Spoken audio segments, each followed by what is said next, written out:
Namo Phat. Good morning. Thank you for joining me for our daily practice check-in. Listen, listen, listen. This beautiful sound calls us back to our true home.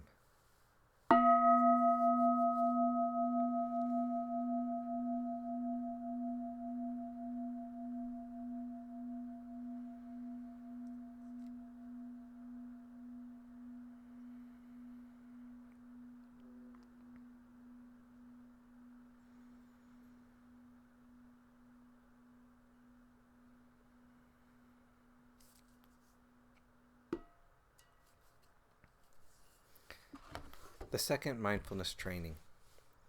Aware of the suffering caused by exploitation, social injustice, stealing, and oppression, I vow to cultivate loving kindness and learn ways to work for the well-being of people, animals, plants, and minerals. I will practice generosity by sharing my time, energy, and material resources with those who are in real need. I am determined not to steal and not to possess anything that should belong to others. I will respect the property of others, but I will prevent others from profiting from human suffering or the suffering of other species on earth.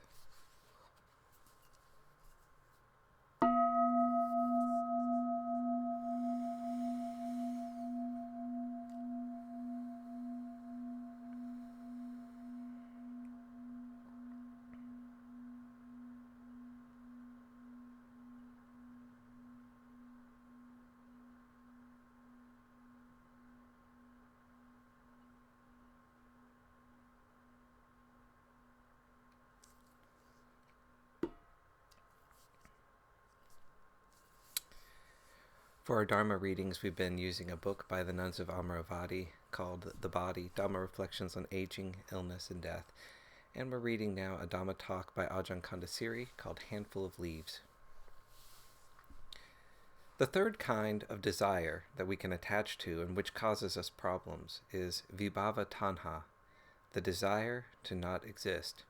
Vi indicates a negation. Sometimes when life is really awful, we may decide we're going to get drunk or stoned or sleep or find some other way to stop existing for a while.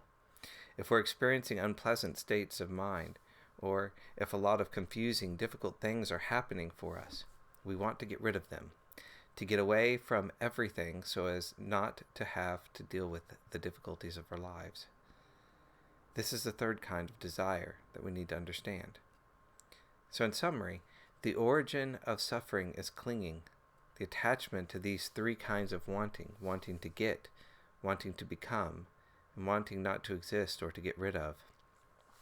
Suffering ceases when we let go of these desires. We don't necessarily stop having them, but rather than feeling that we've got to either follow or get rid of them, we can simply accept that the desire is there. This is difficult to explain, but perhaps going back to obsessive thinking is helpful. As I pointed out, the real problem is not the thinking or the unpleasantness of a state, but not wanting that state.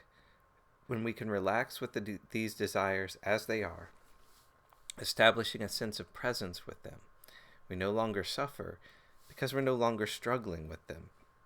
Interestingly, Ajahn Chah used to say that it was much more difficult to be mindful of pleasant things than of unpleasant things.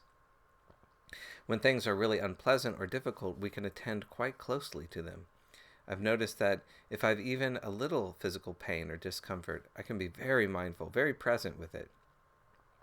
But if I'm in a state of bliss, I just want it to last forever. I get lost in that desire, not recognizing that every condition is impermanent and changes. Therefore, it's totally unsatisfactory. It can't ever bring a lasting sense of peace, happiness, and well-being. The only real sense of well-being, peace, and happiness arises when we're totally present with change as it happens. In itself, no condition can satisfy us forever.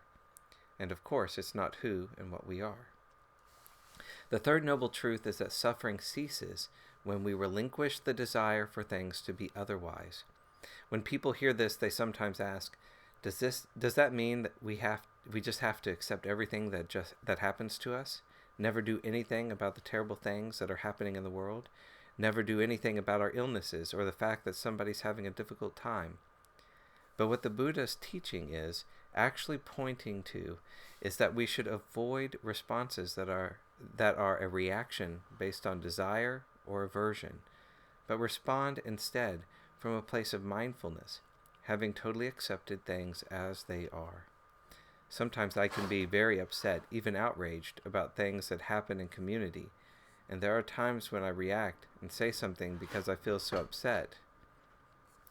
But I found that when I do that, it just perpetuates the problem, because then people get upset with me for having reacted. It doesn't actually solve anything. Whereas if I can just acknowledge that I don't like that thing, if I can come to a place of acceptance and peace in my heart, then I can respond to whatever may have happened from a place of wisdom and compassion. So it's not that we should never do anything to make things better. In fact, the Buddha encouraged compassionate action, and he himself demonstrated great compassion in many incidents throughout his life. But it was always balanced with wisdom. It was based on a sense of presence, a wise consideration of how best to respond to whatever it was that he was experiencing or confronting.